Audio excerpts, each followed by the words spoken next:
Hello, and welcome to my YouTube channel, Reading Little Blue Books Out Loud while stoned.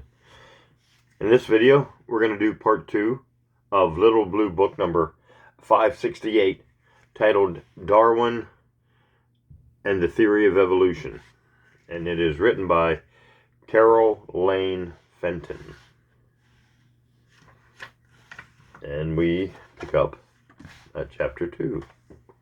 Chapter 2, The War Over Species.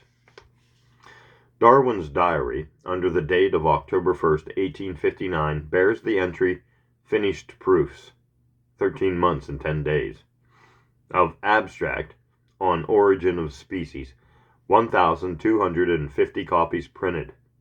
The first edition was published on November 24th, and all copies sold first day. On the 9th of December, he and his family returned home from a visit to a water cure establishment.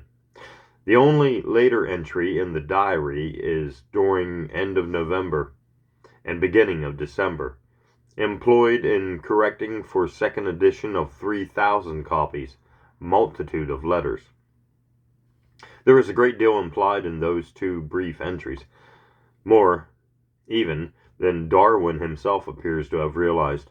In the first place, it is very unusual for an entire edition of a scientific book, even when that edition is only 1,250 copies, to be exhausted the day it appears. It is still more unusual for a second edition, nearly 2.5 times as great as the first, to be called for within a month. Such things generally happen to but two classes of books: those that are very bad, such as most popular novels, and those that are almost unbelievably good.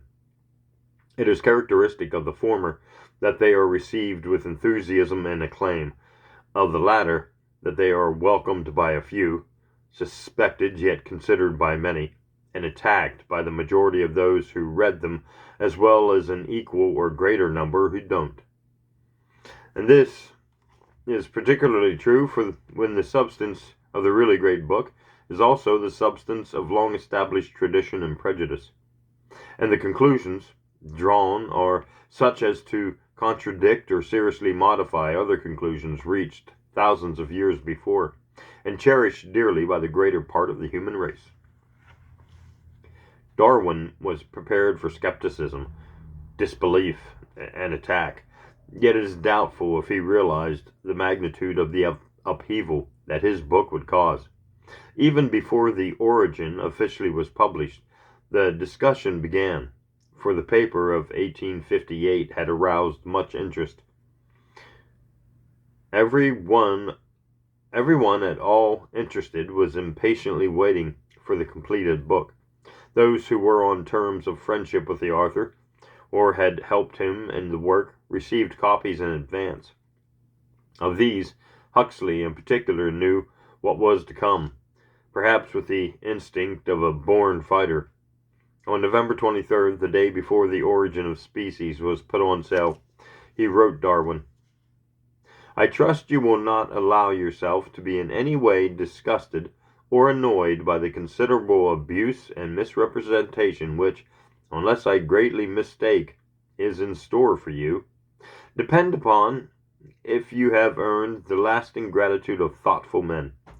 And as to the curs which will bark and yelp, you must recollect that some of your friends, at any rate, are endowed with an amount of combativeness which, though you have often and justly rebuked it, may stand you in good stead. I am sharpening my claws and beak in readiness." Reviews of the book began to appear in December, and continued in steady increasing numbers. Some of them were favorable, such as the one 3.5 columns long. That's a pretty good review. 3.5 columns long. 3.5 columns long, turning the page, Okay, 3.5 columns long, which Huxley got into the London Times. Others were tolerant, but more opposed. As Huxley warned, there was to be a great barking and yelping, not from scientific opponents alone, but from great religious groups who knew hardly the first essentials of biology and cared little more than they knew. Thus, in February of 1860, Darwin wrote his friend Hooker, "The stones are beginning to fly, but theology has more to do with these two attacks. Than science." It was not long before almost every letter bore a reference to some review in which the critics had grossly misunderstood or willfully distorted passage after passage of the origin. In June, the naturalist wrote Lowell that he was weary of reviews. The storm broke with full fury, however, at the June meeting of the British Association for the Advancement of Science, held at Oxford on Tuesday, June 28th. There was an argument between Owen, the anatomist, and Huxley, in which the whole audience took sides.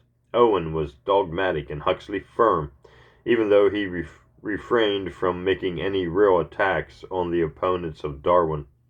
On Friday, there was the quiet before the storm. Everyone knew that the two factions would come to battle, and almost everyone wanted to take part. All that was needed was an excuse. That came on Saturday when Dr. J. W. Draper of New York, an evolutionist and militant agnostic, read a paper on the intellectual development of Europe considered with reference to the views of Mr. Darwin. The paper itself appears not to have possessed any great importance, but several of the statements which Dr. Draper made and the conclusions which he drew made the religious faction in the association furious.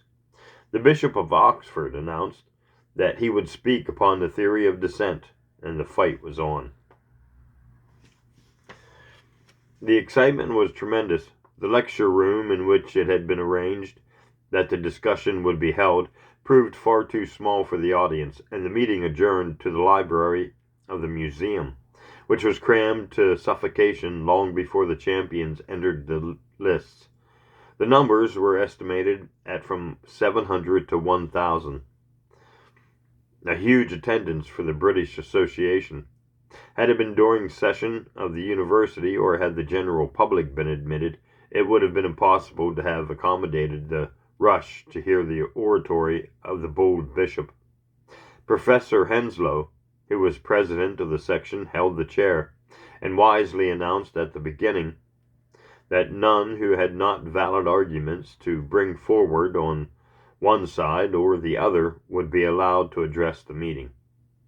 A caution that proved necessary, for no fewer than 4 combatants had their utterances burked by him because of the indulgence in vague declamations. The bishop was up to time and spoke for fully half an hour with inimitable spirit, emptiness, and unfairness. It was evident from the handing of the subject that he had been crammed up to the throat, and that he knew nothing at first hand. In fact, he used no argument not to be found in his quarterly article. He ridiculed Darwin badly and Huxley savagely, but all in such dulcet tones. Okay, the following account, which is what I just read, is paraphrased from the several given by Francis Darwin, Life and Lectures, Volume 2, American edition. Okay, there's a little footnote down there at the bottom. So back to our story. Turning the page. What was our last line? Huxley savagely, but all in such dulcet tones, so persuasive a manner, and in such well-turned periods that I, who had been inclined to blame the president for allowing a discussion that could serve no scientific purpose, now forgave him from the bottom of my heart. Unfortunately, the bishop, hurried along on the current of his own eloquence, so far forgot himself as to push his attempted advantage to the verge of personality in a telling passage in which he turned round and addressed Huxley, whether he was related by his grandfather grandfather's or his grandmother's side to an ape. Huxley's reply was nearly as forceful and eloquent as was the attack of the bishop, and much more firmly grounded in scientific knowledge. In concluding, he came to the bishop's question about ancestry and delivered a keen rejoinder. I asserted, he said, and I repeat, that a man has no reason to be ashamed of having an ape for his grandfather. If there were an ancestor whom I should feel shame in recalling, it would be a man of restless and versatile intellect, who not content with an equivocal success in his own sphere of activity, plunges into scientific questions with which he has no real acquaintance, only to obscure them by aimless rhetoric and distract the attention of his hearers from the real point of issues by eloquent digressions and skilled appeal to a religious prejudice. The excitement was then at its height. A woman fainted. Man, these things must have been crazy. A woman fainted and had to be carried out. Good Lord. Men gesticulated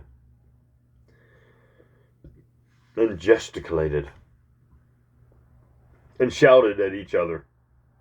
Fitzroy, Darwin's old friend, rushed about brandishing a Bible and trying to make the impassioned appeal to the authority of the book. Good God, chaos. Finally, things quieted down so that discussion could be resumed. Several of the members called for Hooker, the botanist and co-worker of Darwin, and Henslow invited him to give his view of the theory from the side of botany. Hooker complied willingly, showing that, by his own statements, the bishop had not understood even the simpler principles of Darwinism, and at the same time was thoroughly ignorant of the elementary facts of botany. The bishop made no reply, so the meeting broke up. Accounts of the meeting reached Darwin promptly, and on Sunday he wrote Hooker congratulating him for his triumph over the bishop and recognizing his own inability to take part in public arguments. A little later he expressed himself to Huxley. From all I hear from several quarters, it seems that Oxford did the subject great good. It is of enormous importance, the showing the world that a few first-rate men are not afraid of expressing their opinion. Such was the beginning of the scientific religious war which for more than 60 years has raged with varying degrees of fury over the idea that one species arises from another. It rages on to this day. They would be sad to know. It spread throughout the civilized world. Indeed, was in full progress in the United States at the time of the Oxford meeting, and the countries of continental Europe were reached a little later, when translations began to appear. For a time, the opposition was conducted, in part at least, by scientists who thought they could see real scientific reasons to advance against those who set forth by Darwin. But gradually, this party died out and died off. One or the other, they're dead. Oops, that's not the right one. There we go. And the field was left to the religious group. But they, too, found themselves in difficulty. Not a few of the older, and therefore more reactionary theologians, went the way of the older and more reactionary naturalists. They were replaced by younger men who, in spite of their training, were somewhat tolerant of the new ideas of the century. Not a few of them even possessed some knowledge of biology, so they set about the process of reconciling what they believed with what they or their betters knew. This was not extremely difficult. The old doctrine of theology was ready and, with a little remodeling, applied excellently. Evolution ceased to be a contradiction of God and became merely his way of doing things. What Darwin himself thought of this idea and the unreasoning dogmatisms to which it often leads is shown in a later chapter, Darwin and the Gods. There were, of course, plenty of irreconcilables. The Catholic Church would make no compromise with fact, when that fact in any way detracted from the finality of Catholic dogma. Other sects, without the power and dignity of the Church of Rome, possessed even more virile enthusiasm for ancient creeds and writings of doubtful authority. Captain Fitzroy was not the only one who insisted on the authority of the book. His cry was taken up by the majority of the Protestant sects. The leaders of this group, being as ignorant of evolution as was the Bishop of Oxford, did not hesitate to ascribe to that theory all manner of properties and implications which it did not possess. Indeed, it furnished them with a ready explanation for all evils, political, social, economic, and religious, or rather anti-religious, don't they always? Did a new and not particularly desirable philosophy spring up, a social system give evidence of decay, or the Christian Church show alarming signs of becoming as defunct as Zoroastrianism, these gentlemen had the true cause at their fingertips. That cause was the iniquitous Inquisitions. Iniquitous Mr. Darwin, who believed that one species of plant louse could arise from another without the intervention of God the Almighty. And so the war goes on. German culture Bolshevism, weakening morals of educated people. These and many other scarecrows are the latest to be put in the witness box against Darwin, his followers, and even those scientists who oppose him. Willful ignorance and distortion of facts continue, and orators go from state to state and even nation to nation, urging people to use their political power to do away with the teachings of so wicked a doctrine as the origin of species. Indeed, under the impetus of reactionaries who, dull as they are, perceive the extinction which threatens them and their kind, the war against fact is becoming more fierce than almost ever before. Perhaps the legal steps taken by the opposition will succeed for a time at least. Perhaps they will meet well-deserved failure. At any rate, those who are inclined to deny that evolution, mental or physical, progresses at an almost unbelievably slow pace, may do well to consider these facts.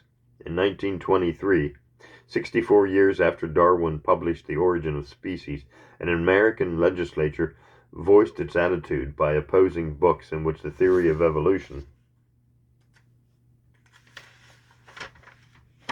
was even mentioned. And in 1922, 430 years after Columbus reached America, and 400 years after Magellan's ship made the first circuit of the globe, a teacher in an Indiana school was threatened with discharge for telling her pupils that the earth was not flat, but round. They still argue about that in some places today. Crazy. That's the end of chapter 2. So I think that's only an 18-minute. Yeah, we'll go on to chapter 3 here for a little bit. Chapter 3, The Descent of Man and Other Books. When Darwin wrote The Origin of Species, he considered it a little more than an abstract or outline of the subject, to be followed by a series of larger books giving in full the evidence for evolution which he possessed. One of these, Variations of Animals and Plants Under Domestication, he began on January 1st of 1860, less than 6 weeks after the publication of The Origin, but could not get on with it very rapidly. This was partly because of the great deal of work necessary to correct the successive editions of The Origin, but even more because of illness. At one time, Darwin was unable to do anything for 7 months, and shorter periods of disability were common. Also, conditions had shown that scientists were having trouble enough comprehending the preliminary book on evolution, so there was no pressing need for a series of larger treatises for a while, at least. But perhaps the most important factor of all in the delay of the larger books was the great accumulation of data on lines other than evolution, which Darwin felt it his duty to publish. Thus, as far back as 1839, he had begun to study the part which insects play in the cross-fertilization of flowers. Every summer, he had devoted time to that work, and the accumulation of 20 years of investigation lay on his hands. Valuable, indeed, yet doing no good to anyone but himself. Plainly, therefore, it was his duty to publish this material, so that it could be examined by other naturalists, and used by them in making still further researches.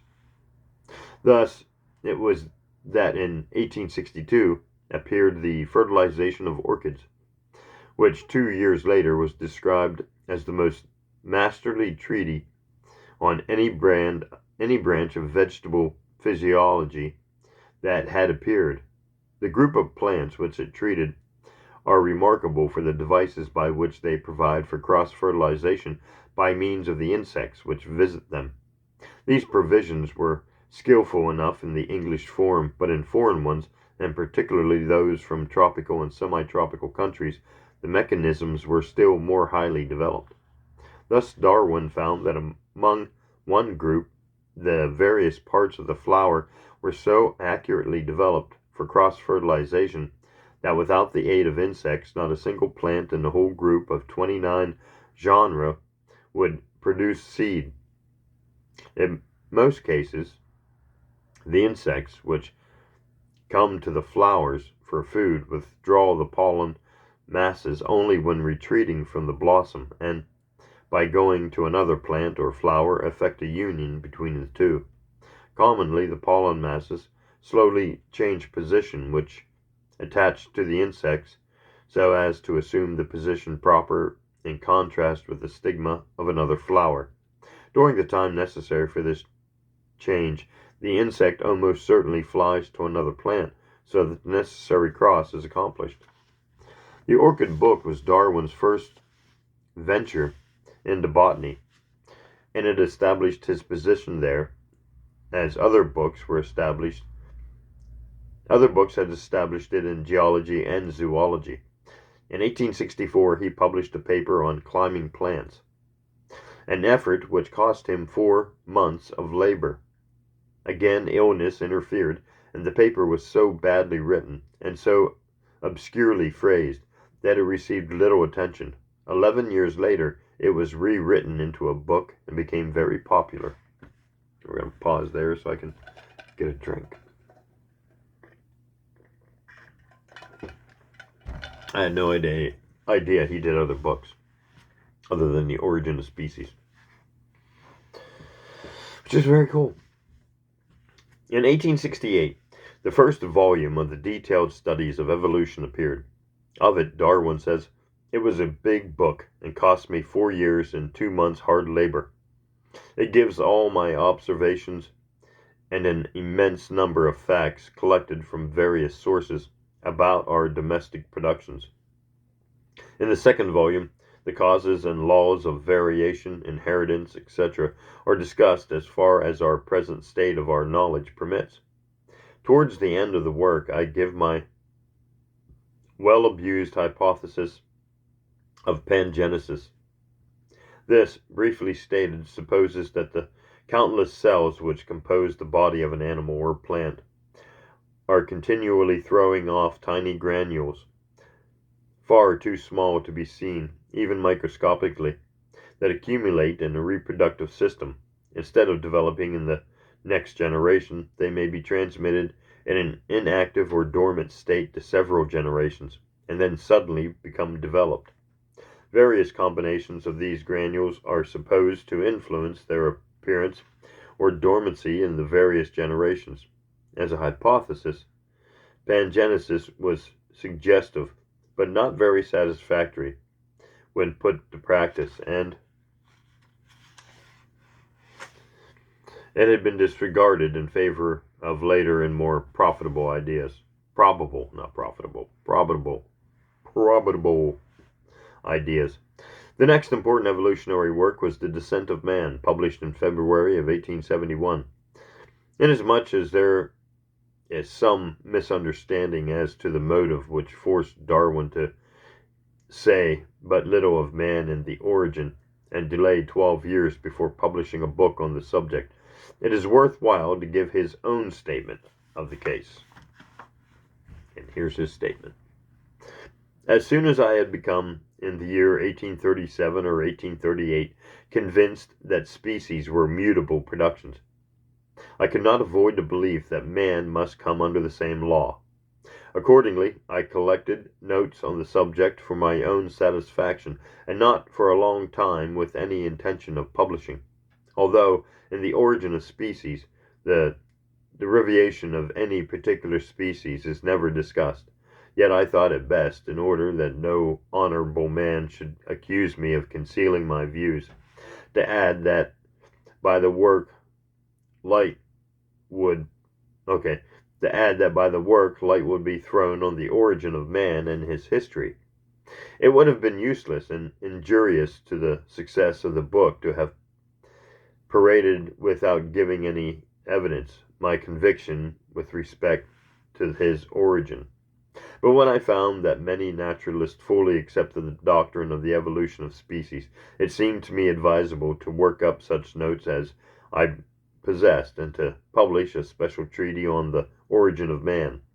I was the more glad to do so, as it gave me an opportunity of fully discussing sexual selection, a subject which had always greatly interested me. This subject and that of the variation of our domestic productions, together with the causes and laws of variation, inheritance, and the intercrossing of plants, are the sole subjects which I have been able to write about in full, so as to use all the materials which I have collected. The Descent of Man took me 3 years to write, but when, as usual, some of this time was lost by ill health, and some was consumed by preparing new editions and other minor works. That's what Darwin thought about it. The Descent of Man created an ever greater popular stir than did the Origin. The large first edition was quickly sold out, and discussion and ridicule of the book became the fashionable recreation for those who had read parts of it as well as those who had not. The comic paper Punch acted as a mirror of current opinion, which in the main was adverse. One of the Darwin ballads calls to mind more recent things of the same sort in connection with the discovery of great fossil animals in our own country. Okay, here's the ballad apparently. They slept in the wood, or wherever they could, for they didn't know how to make beds. They hadn't got huts. They dined upon nuts, which they cracked upon each other's heads. They hadn't much scope for a comb, brush, or soap, or towels, or kettle, or fire.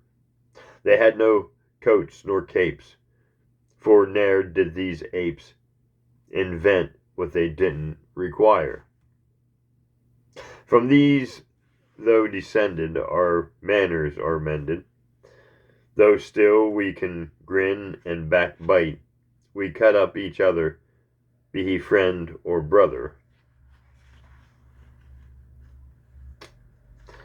Turning the page. Cut up each other, be he friend or brother, and tales are the fashion at night. This origination is all speculation. We gamble in various shapes. So, Mr. Darwin may speculate in our ancestors having been apes. Got a little ditty. The main contention of Darwin, that man was developed from a lower stock and so on back to the beginning of life, is too well known today to deserve a great deal of comment. How much natural selection may have affected that development can yet be said with certainty. There are too many other possible factors of which we are just beginning to learn. In that time, however, it was less known and even more apt to excite prejudice. The mere conclusion that the minds of man and the lower animals were very similar was enough to set the theologians agog with excitement. To them, it was a direct thrust at the godliness of the human intellect. Indeed, the preachers did have cause for alarm. Not only was Darwin's general conclusion as to man's ancestry at direct variance with the tenets of revealed religion, some of his statements contradicted the strongest arguments on which religion is based. He sees no evidence that it had played in the remote past any important role in the development of humanity. There is no evidence, he says, that man was aboriginally endowed with the ennobling belief in the existence of an omnipotent God. This was not, of course, a proclamation of atheism or agnosticism. It was not even a question as to the truth or the conception of God or gods. Yet it would cause others to question, to examine the basis for their beliefs, and perhaps even to give some of them up. Of course, one might give up a great many beliefs and still be a Christian, a Mohammedan, or whatnot, but he could not be orthodox. And it was orthodoxy upon which the preachers depended for their power, or, in many cases, for their jobs. But the most emphasized, if not the most important feature of the descent of man was the section dealing with Darwin's hypothesis of sexual selection. This hypothesis held that animals of one sex held a definite preference for certain qualities in the opposite sex. Naturally, under this supposition, the predominant number of matings would be with those individuals possessing the favored characteristics, so that in time these qualities would become established. Thus, among birds, the more brilliant males, or those with superior voices, were the more successful in courtship, and so left more descendants than did the unfavored ones. Eventually, the advantageous coloration would be established as the character of the species, or of a new species. This hypothesis, it hardly deserves to be called a theory, became extremely popular with the followers of Darwin. It seemed to explain a great number of things, and required only a small acquaintance with the subject and an ordinary amount of common sense to manipulate. Evolutionists actually hunted for multiple examples of favorable characters. The most insignificant features of appearance or structure were assumed to be aids in the struggle for existence. From the arguments of these enthusiasts, one would gain the idea that there were no traits in animals that were either useless or harmful, but that every structure and habit had been carefully selected with regard to their usefulness. For a while, evolutionists, and particularly amateur evolutionists, made a fad of sexual selection, and the more significant features of Darwin's work were slighted. But the hypothesis contained a great weakness. It depended too much on the accuracy of the human mind as a gauge of the animal mind. It supposed that the thoughts of a man looking upon the gorgeous plumage of a cock pheasant were akin to those of the hen pheasant. It made possible the explanation of altogether too many things, and on a basis for which there was but the slightest physiological support. To hold that the minds of a beetle, a bird, an elephant, and a man were similarly affected by similar things was going too far, particularly when there was no way of proving the stand or of testing it by experiment. Gradually, sexual selection lost popularity, and in a reaction dragged with it the theory of natural selection. Indeed, though careful experiments in breeding have demonstrated too clearly for question the efficiency of selection, the part which selection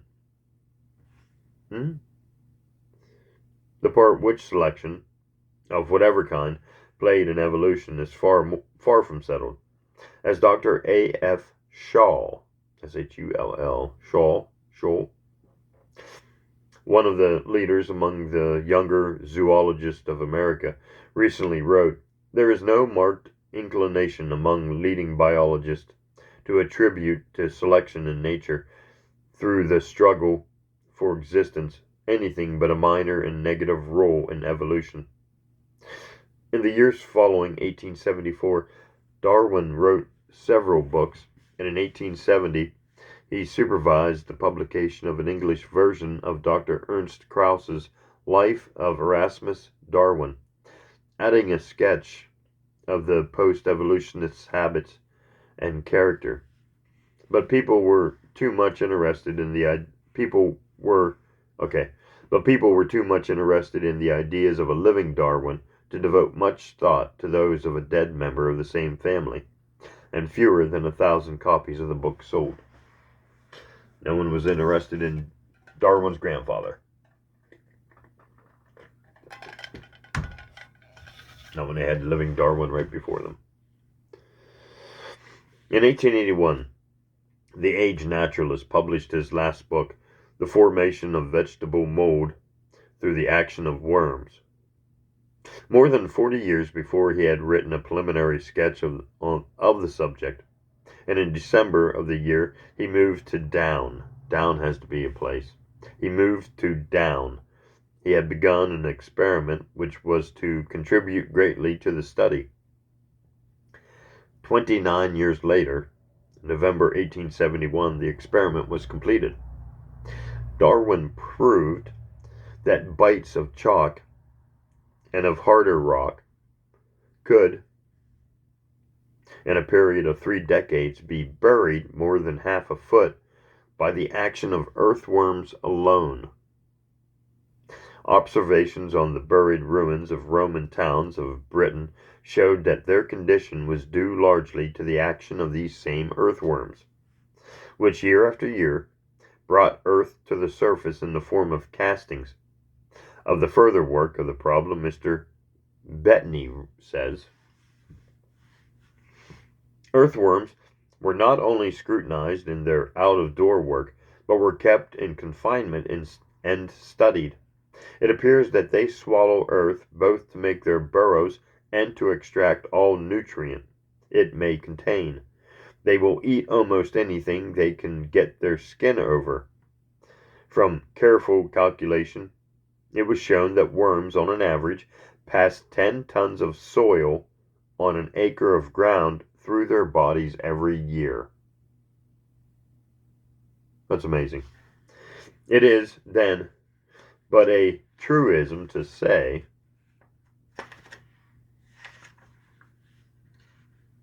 that turning the page can be difficult, apparently. There's a truism to say that every bit of soil on the surface of the globe must have passed through their bodies many times. They were discovered to work mainly by night, when hundreds may with care be discerned with tails fixed in their burrows, prowling round in circles, rapidly retreating into holes and strongly resisting efforts to extract them.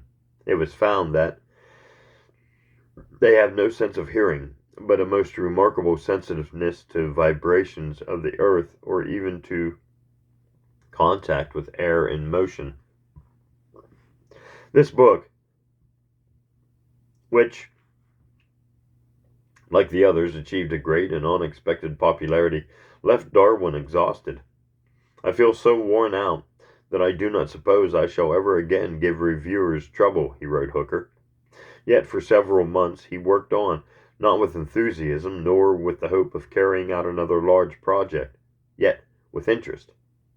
In March and April of 1882 he felt poorly, and the action of his heart became so weak that he was unable to climb the stairs. On April 18th, he was well enough to examine a especially interesting plant which he had brought him. But on the following day, he died. And that's the end of chapter 3.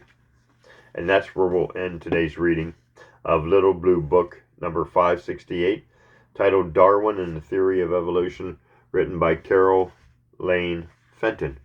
Thanks for listening, and join me in part 3.